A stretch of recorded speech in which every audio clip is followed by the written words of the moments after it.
Winning cures everything. Now for your hosts, Gary and Chris.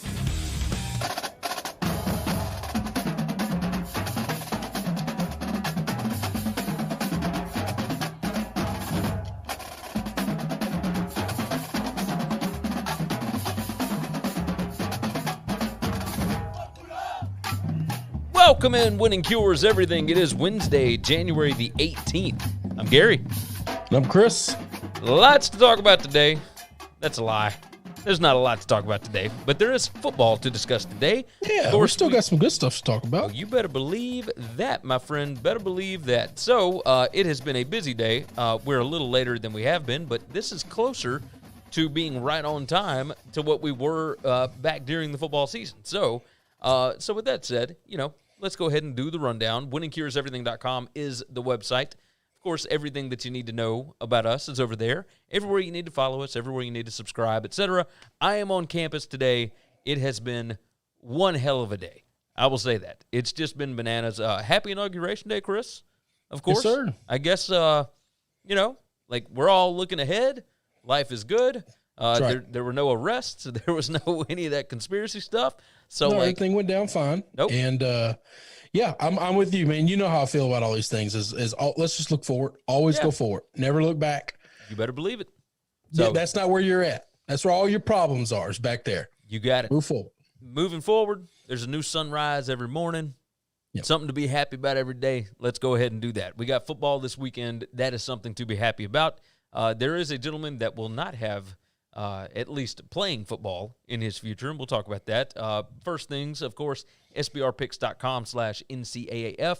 We are doing a weekly college football show. You can find our video from this week over on their YouTube page right now. You can search out SBR Picks on YouTube, or you can just find it over at sbrpicks.com/NCAAF.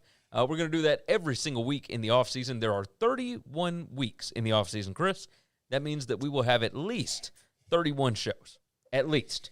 All right. And I would imagine we're going to be doing a lot more, obviously, leading up to NFL draft coverage and whatnot. And then we'll be doing previews and everything else once we get closer. But we will have a lot to discuss, for sure. Draft coverage. Oh, no yes. Combine. Wasn't even talking about that. That wasn't even on a list of stuff to talk about. It's not. We might have to hit that up on Friday, though. It's a little weird, right? Yeah. I would not want to be a GM right now. No. I've always wanted to be a GM. I'd be furious if all I have is 2020's college football tape and no combine. Yeah, I agree. So I got to go to all these damn pro days, and then I got to, the pro days are just as fudged as any. I mean, it's literally the teacher giving you the test, yes, and the teacher is just as responsible for your success as you are. It's like, it's a little windy outside. Why don't we move this indoors? That's right. Like, I know he knows how to make these 7 throws. Those are all we're going to give him. Can we see anything else? No. That is it. Brown Yeti jumps in. He sets up, fellas. Casey said if the Jets take a quarterback, will the Colts be in on Sam Darnold or Deshaun Watson? I think the Colts might take a quarterback. So I think all of those options are available. I think Watson is the prize ticket this year, but Watson's going to cost somebody a lot, a whole lot. Absolutely. And he should, by the way. He should. He's worth 4 first-round draft picks. There you go. Ben said he went to McDonald's. Unfortunately, all he got was a Big Mac. Yeah, we hadn't even discussed it. We'll probably talk more about that on Friday. But, yeah, Tennessee, Dan Patrick is the one that made that known that they were giving cash to kids in McDonald's bags. Well, it's called a bag man for a reason. Yeah. Like it just depends on what bag. You don't have to give them. You don't have to have a Louis Vuitton bag.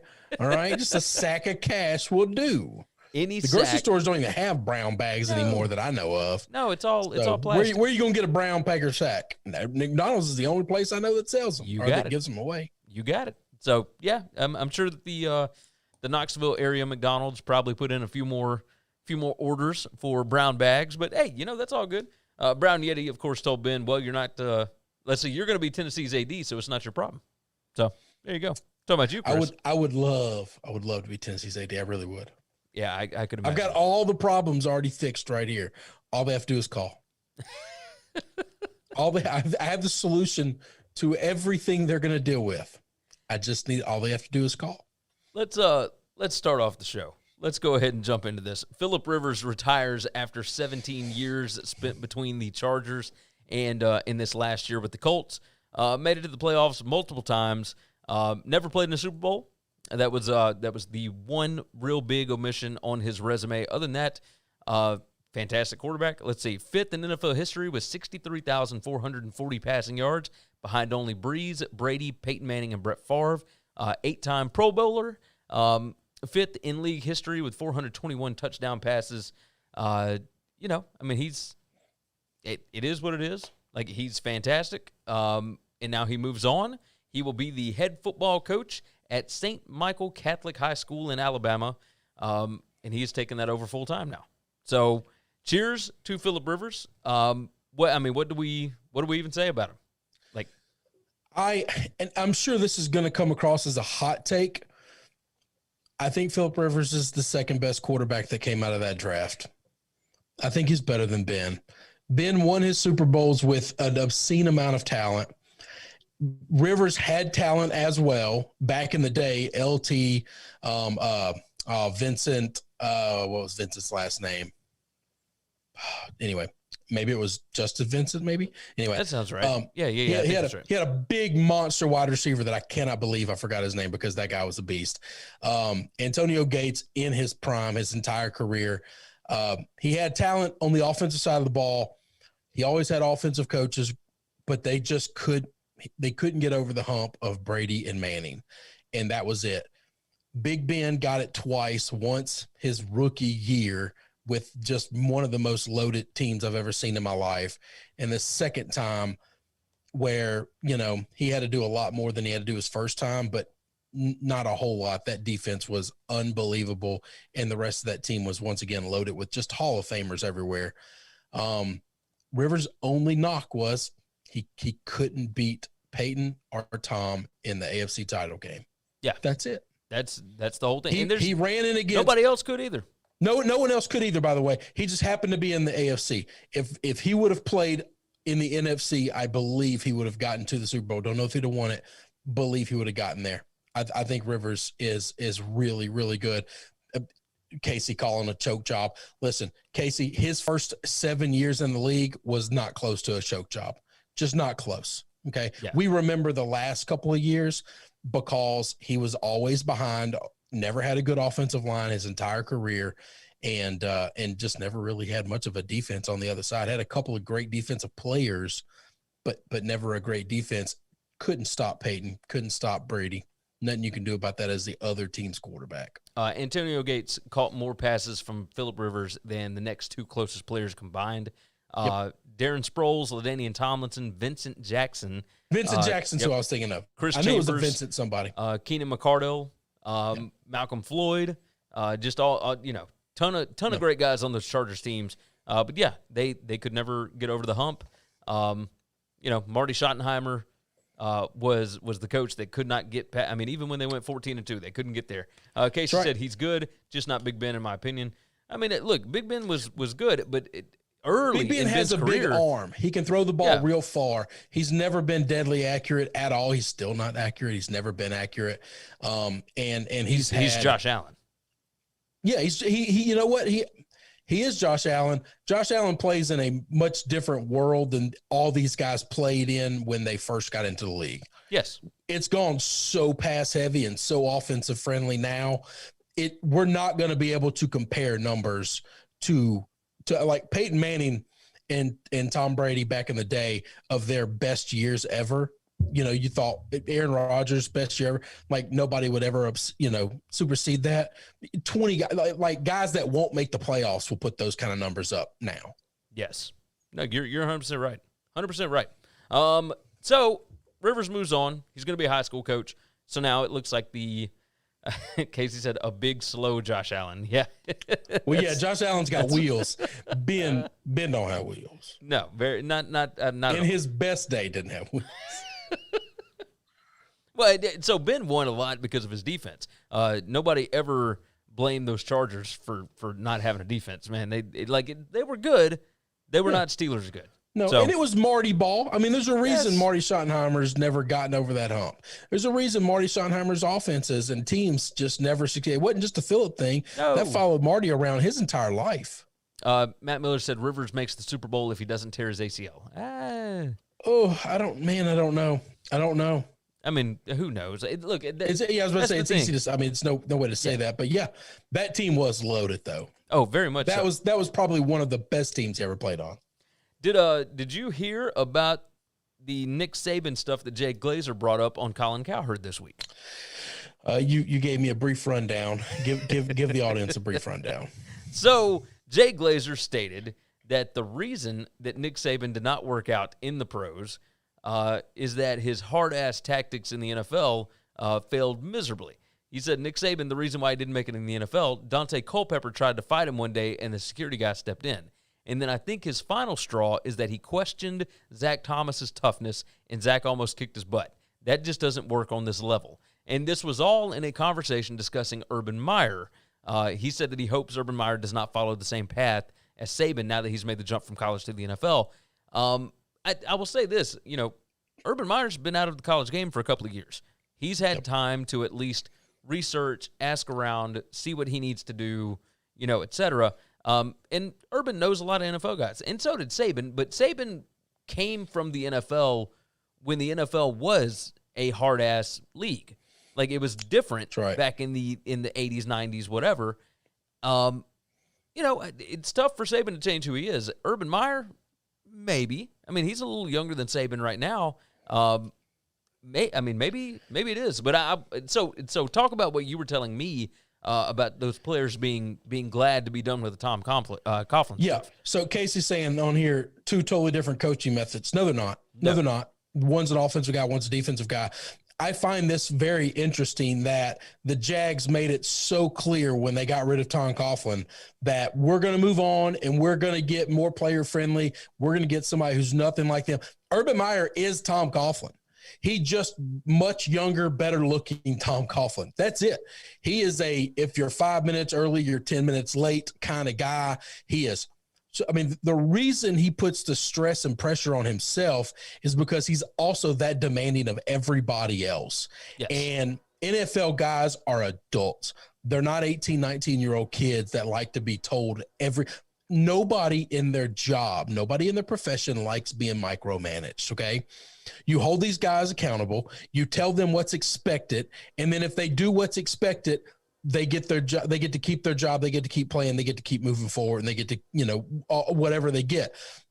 These college coaches, and Tom Coughlin was very much in the sense of, no. I'm going to tell you when to eat. I'm going to tell you when to sleep. It's what Chip Kelly did too. Yeah. I'm going to tell you what to eat, when to sleep, how much sleep to get. If you're going out and I find out you're out past 11:30, 12 o'clock, like I'm going to fine you, like all this stuff. No. Tell me when to be into work and tell me what I need to have ready to come into work and to do my job. And I'll do that. Other than that, you don't tell me what to do. I'm a grown ass man. Urban Meyer is as a micromanaging dictator as you're going to find in the way he coaches. He is no different than Nick Saban. He is no different than Tom Coughlin. He's just not. People think that Bill Belichick is this crotchety old hard ass just like that. No. Bill has no problems handing you a playbook and saying, you better know that in the next 3 weeks. You're our rookie. Yeah. Boom. Rookie mini camps are this week on this date. Show up, know that, bye. Come in shape and know that playbook. That's what I expect of you. But he's not going to follow him around. He's not going to call him. He's not going to follow him on Twitter to see what they're up to. He's going to trust them to do their job. And if they show up and they don't know the playbook, you're out of here. Hit the bricks. Don't care. Don't care if we spend a first-round draft pick on you. Don't care what we paid for you. Those other guys are not like that. They are micromanaging to the letter. Urban has been. Can he stop that? Can he show up, tell these men what to do, what his expectations are, and then allow them to show up and do those things? And if they don't, it's okay to hold them accountable. But you don't yell and scream at employees. Gary, if you screw something up, your boss isn't going to call you and chew you out and cuss you out. No, they're going to call you, they're going to discipline you, and then they're going to move on. Agreed. So and that's why you have to be that way if you want to be successful. I I hope he is, because that Jags, they've been a laughing stock for so long. They're the butt of a joke. Yes. And that's not good for the league. And I love this league. Well, and so what's crazy, it was not that long ago that they were in the AFC Championship game. Yeah, that is crazy. But the thing is, man, like that's that 1 year that they kind of hit Pater, they hit gold, was the first and only time they've been good since the very first Tom Coughlin era, 15 years ago, 20 years ago, however long ago that was. Agreed. They built up something, and then it just completely tanked around them. Casey said Urban's not going to start fights like Saban is what he means. And then he said Saban is more apt to jump on somebody and cross a line. I don't know about that. I think Urban would do the same thing. I think Urban would cuss you just as quickly as Nick will. I think they're both, when the cameras are on, they're both very good on TV, and they're both very likable. Yes. And when the cameras are off and they're in coach mode, they are just as intense as one another. I don't think there's any different. Agreed. Brown Yeti said, so is he saying Jim Harbaugh is soft? No. No, but Harbaugh is a professional. Harbaugh knows the professional world because he was a professional. Yes. He knows what these athletes expect. I think he knows in college, and that might be his biggest problem in college, is he treats these guys like pros. As he's trying to give 18, 19-year-old men the freedom that he gave his NFL players that were under contract. And that might be why they come into big games sloppy sometimes, or not as ready, or start the season off not as in shape. I don't know the answer to that. I'm not in that locker room, and I don't know how he treats them. But, that could be the biggest reason to his struggles in college is, I'm trying to treat this like the NFL. You just can't treat 18-year-old kids that way. Yeah. You give them a little bit of rope, boy, they're going to lasso the shit out of some stuff. Let's see. Matt Miller said Harbaugh has gone soft since the AS came down on him for his sideline antics. I don't know that he's soft. He said the soft. AD. I still don't know that he's soft. Andres Morales said you're giving Urban too much credit. By the way, he said that he lost a ton of money on the Ravens over the weekend. That was your fault, man. That's it. That's I'm not saying it was a wrong bet, because honestly, that was one pick six away from being a tie ball game. So, that's right. Is what it is. So it's not like it. Sometimes you're just on the wrong side, man. So make it easy on yourself. Just bet the same thing on every game. Very easy. So we'll see what Urban does. Obviously, he's brought in some college guys, and now he needs to get some NFL blood in there, because he's brought in his strength guy, or one of his strength guys from Ohio State. He has brought in Charlie Strong with him. We'll see what happens. So that actually explains a lot about why Nick probably never went back to the NFL, because he had many opportunities in the past, and everyone just assumed, he's just staying in college. I do think these guys are ultra competitive, and I do think at some point in time, if you fail at something, and you like Pete Carroll never had to leave USC ever. Yeah, he could have stayed there the rest of his life and been the greatest coxman the state of California has ever known.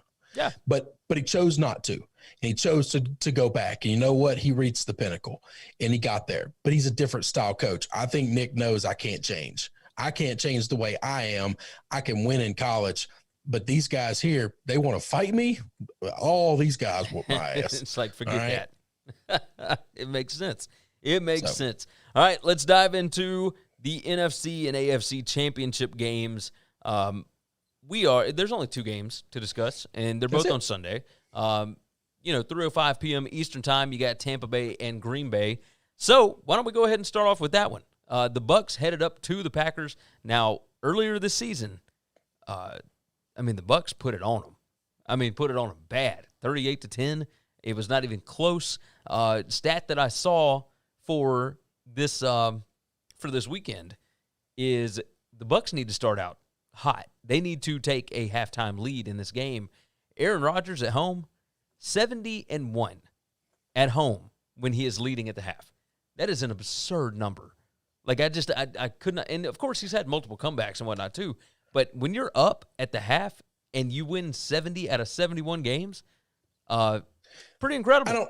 I don't know that any of this stuff matters though. I'll tell you this. If they're up by 3 and Tampa Bay kicked off at start the half, and so they're going to get the ball at halftime, like that that 3-point lead doesn't mean that they're 99.9% chance of going to win this game. That's true. Like I just don't think that stat correlates to anything. They might win the game. They might be up at half, and they might not never trail. Yeti jumps in, by the way, said, and the Saints put it on the Bucs twice, and where are the Saints now? Well, but here's the thing. So, we've come to expect I don't care about all these trends. We've come to expect that from the Saints when they get into the playoffs. Look, the Bucs got into playoff but you're going to hold the Saints against that. You're not going to hold Aaron Rodgers' playoff record against him? I will say this. He's made it to, 5 NFC title games, and he has lost 3 in a row. In all those title games, he's 1-4. Yes, 1-4. And the last time that what's the other bloke? What other bloke?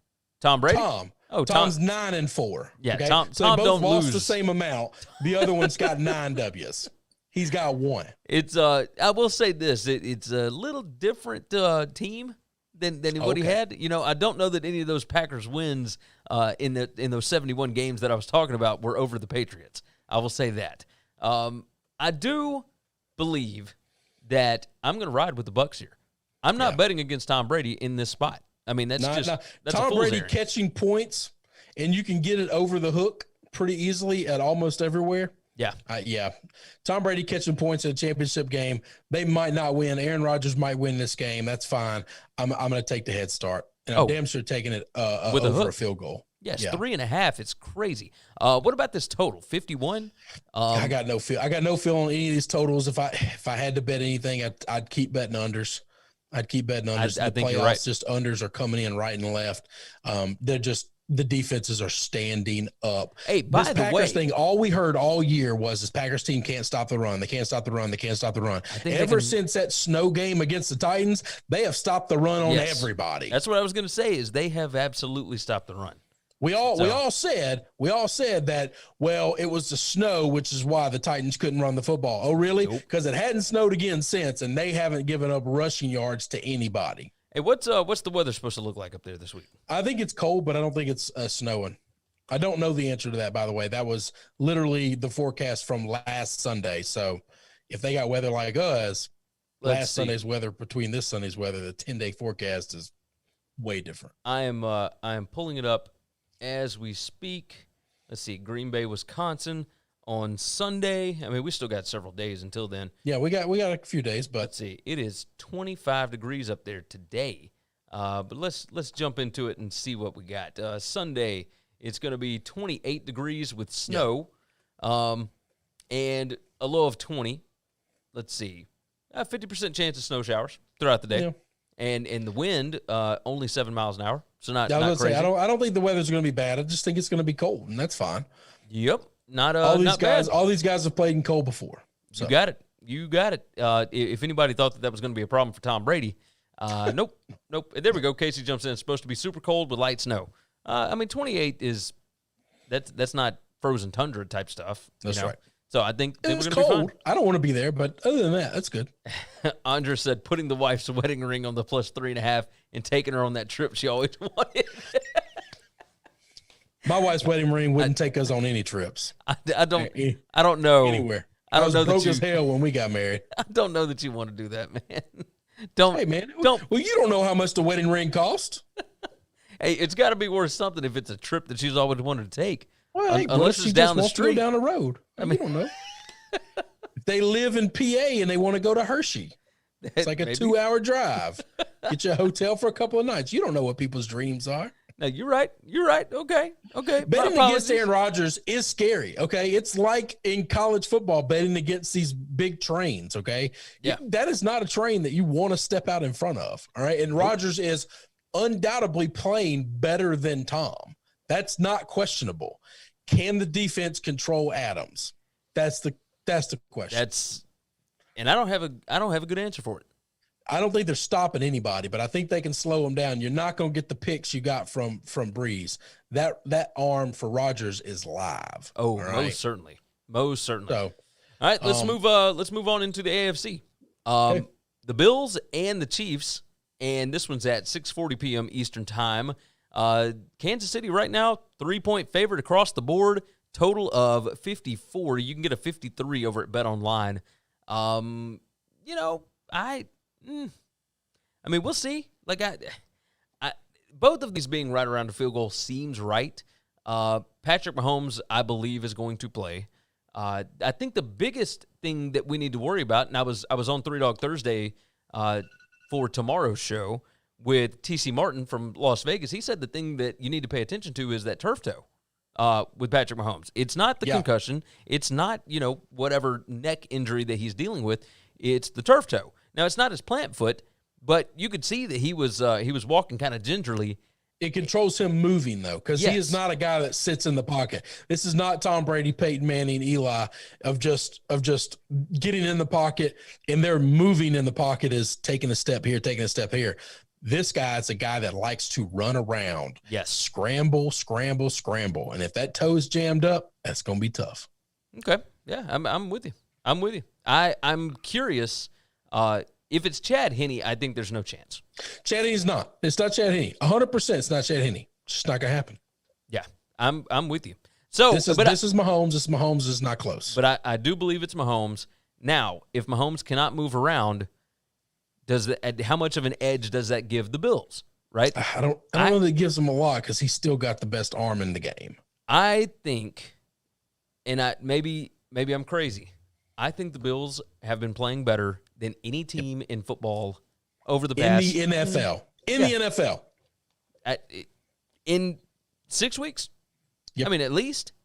At least 6 weeks. What Brian Dable is doing with that offense is incredible. They have an incredible game plan. Not going up with a job.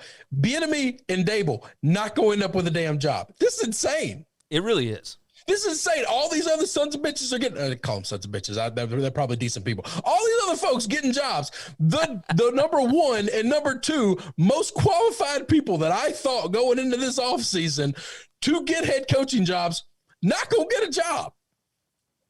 That's ridiculous to me. It makes zero sense. That's zero crazy. Sense. But, so here's the thing. Everybody gets so ahead of themselves and they think that they have to make a hire right now. This isn't college football. You're not trying to hire somebody. You're not Mississippi State hiring somebody 2 weeks early so you can get in on recruiting. And then now paying that guy for 3 years after a one and done season because he sucked. Casey said the Texans are talking to Bieniemy, aren't they? They're going to interview him, yes, but they chose to not interview him in the first round. I don't know that Bieniemy or Dable want to take that Texans job. I think the Texans are actually going to – that's the one place that I think they're going to make a couple offers, and I don't think they're going to get accepted. I think they're going to get their third choice. Yep. I tend to agree with you. I tend to agree. You know the best coach for the Texans? You honestly want to know the best coach for the Texans? I would love to – Bill O'Brien. They just needed to hire a GM. That's all they needed. Yeah, I might – They had the right guy in the building. I might agree with you. Hey, they had the right guy in the building. That's just ridiculous. Not to get on this, but the fact that Alabama is going to hire Doug Marrone or Maroney or whatever as their offensive line coach. And you know what I think of Doug, right? Yes. I think Doug is an exceptional head coach, and now he's going to be an O-line coach? Yes.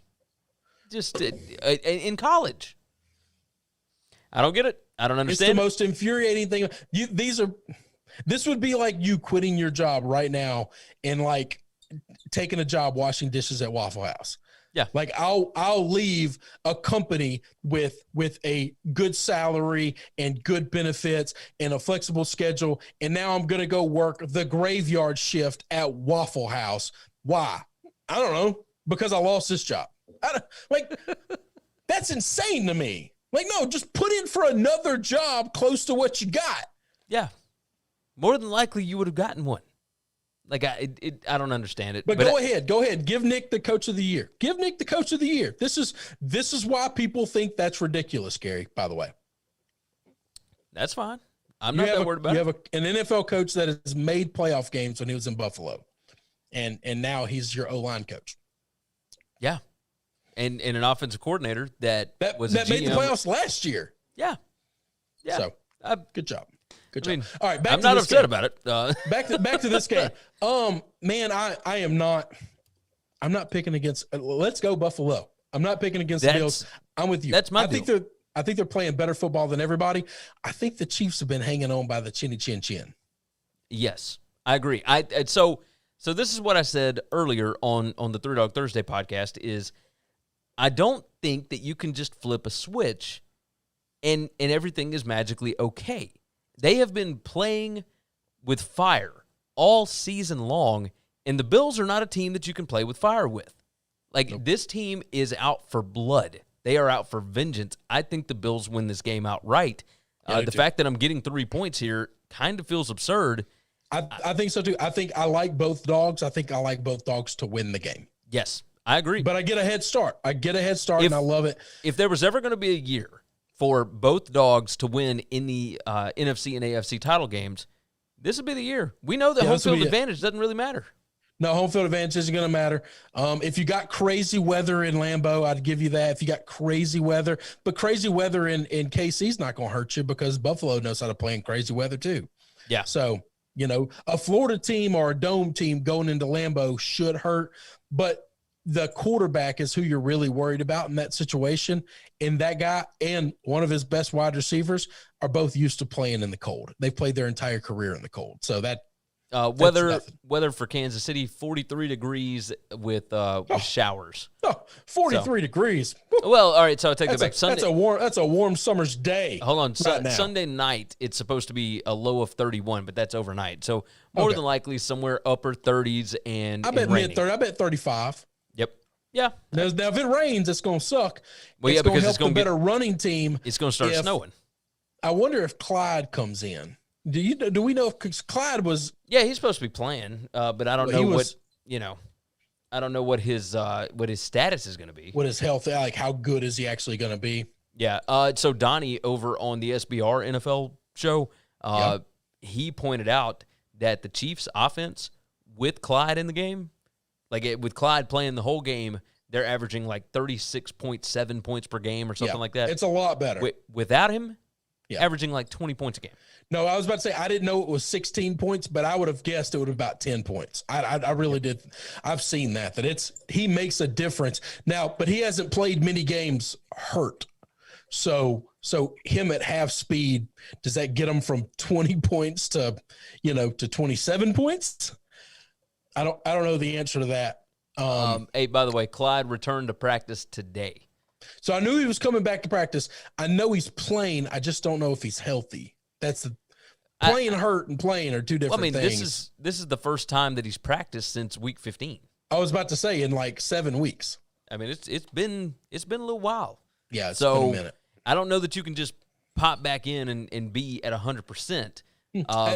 At whatever position, running back's probably the only position.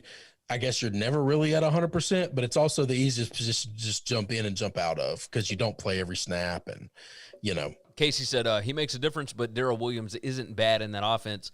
Watkins being out hurts a lot. And I don't know that Watkins hurts at all. I agree with him as far as it hurting. I don't think Sammy. I don't think as long as they have Tyreek and as long as they have Kelsey, that offense moves through those guys. But Mahomes and Patrick standing up. Well, obviously. So that's the thing. You got an injured Patrick Mahomes. You got an injured Clyde Edwards-Helaire. Darrell Williams, again, he isn't bad, but he's not Clyde. He's not Clyde. He can't do the same things. No. Well, any running back in Andy Reid's system is great, by the way. They're better than 80% of the running backs in the league. Yep. Just a dude thrown in that system. Okay. Because of what he does and how you're not worried about the run at all because it didn't matter. I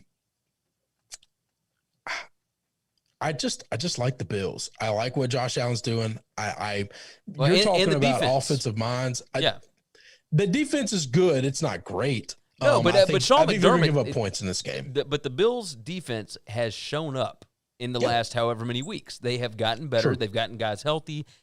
Their schemes are better. They blitzed the hell out of the Ravens. I wonder if they're going to be that blitz. Are they going to be that aggressive against the Chiefs? I think they'll feel out Mahomes first, like to see what he can actually do, and then they might let her rip. So we'll see. So listen. If the Chiefs lose this game, people need to calm down on this guy's going to win, 5 Super Bowls or whatever. Like, take Tom Brady out of the mix, okay? Because that is a combination of Tom and Bill and the Patriot way. Let's remove them from the equation, okay? No other quarterback has been to more than one Super Bowl that's playing right now. Yeah. Like in all the 32 teams, it's still available. Ben's been to 2, I guess. Drew Brees, did he go to 2, win 1, lose 1? No, they just went to the 1 and won it, right? Yeah. So out of the 32 quarterbacks that played this year, Ben's been to 3. He won. Ben's been to 3. He won 2, lost 1. Yeah, that one he lost was to Aaron Rodgers. Yep. Outside of Ben, no one else has even been to. Oh, and Russell. Russell's been to 2. Yeah, that's it. That's the list of guys that have been to 2. So let's be real careful before we just start saying this guy's going to win them all from this point forward. The NFL just doesn't work that way. Yeah. Casey said, Chiefs ran all over them in the first game. I don't think the Bills will allow that this time around. He said Mahomes will win at least 5 Super Bowls, just not this year. I will take the under on that on anything you want to bet. I would bet a child on that. I absolutely would as well. McKinnon says, statistically, Mahomes is one of the best quarterbacks against the blitz. That's when he's got both of his wheels. Yeah. Like, it's a whole different thing because he can get away from that pressure. He's always got the hot route of that receiver or that tight end or that running back that's just sitting right there on the line of scrimmage that can come back and grab the ball real fast. Agreed, but it's also him. It's also him making sure that he can get out of the pocket, right? He can get away from that pressure. I think it's just a different ball game if he can't move as well, right? Yeah. So, my God, if it's if he's really dealing with any kind of a neck injury, if you can't turn your neck as well, it's tougher to see the field that way. Sure. So there's some real things to pay attention to with Mahomes here. Like he's going to play. I don't think he's going to be fine though. I think he's going to have to deal with some real adversity, and we'll see what the Bills end up doing with him. So I do like the Bills to win. As far as the total goes, 54. I'd probably take the under here. We all like this Bills offense and all that kind of stuff, but, they put up 27 on the Colts. They put up 17 on the Ravens. I don't know that the Chiefs' defense is great, but, they don't have to be. So everything in me wants to take the over on this one, but the playoffs just say don't take the under. And here's the reason why. That Browns defense that they just played, that's one of the worst defenses that made the playoffs in a long time. Okay. Yeah. And they put up 22. Yep. You're right. And I know that they put up 22 without Patrick in the fourth quarter, but it wasn't a whole damn fourth quarter. Okay. They moved the ball and scored on every possession. They didn't punt the entire game, and they still only got 22 points. Yeah. Yeah. So, and I think the Bills defense is substantially better than my Browns. McKinnon said, no, they put up 10 on the Ravens. I get you. But as far as totals go, that 17 still counts. Yeah. Well, the Ravens defense ain't here this week, bro. No, the Ravens have the best defense in the NFL, probably. Yes, I tend to agree. All right, so we're both going Bucks to win outright. We're both going Bills to win outright, and we like both unders. Casey likes both overs this weekend, but he is with us in that the dogs will be barking, and I'm a fan of it. I cannot wait. Cannot wait. All right, we have to get out of here. We got to get this thing over with. And then turn the lights off on Gary. You got that right. You got that right. All right, you guys are fantastic for joining us as always. We certainly appreciate it. If you're watching on YouTube, hit that like button. Make sure you share the show. Subscribe everywhere you need to subscribe. If you missed the beginning of the show, if you ever miss a live show, whatever, make sure that you are on the podcast. We will announce some more about that on Friday's show because next week we are changing things up just a little bit. So go to winningcureseverything.com, go to sbrpicks.com/NCAAF. And Chris, is there anything else we need to hit? No, Man, let's get out of here then. All right, you guys take care of yourself, take care of each other, and hopefully we cash some tickets this weekend. Thanks for checking out Winning Cures Everything. If you want to keep up with us, hit subscribe on YouTube or your favorite podcast app. Visit the website at winningcureseverything.com, or you can like us on Facebook or follow us at Winning Cures, at Gary WCE, or at Chris B.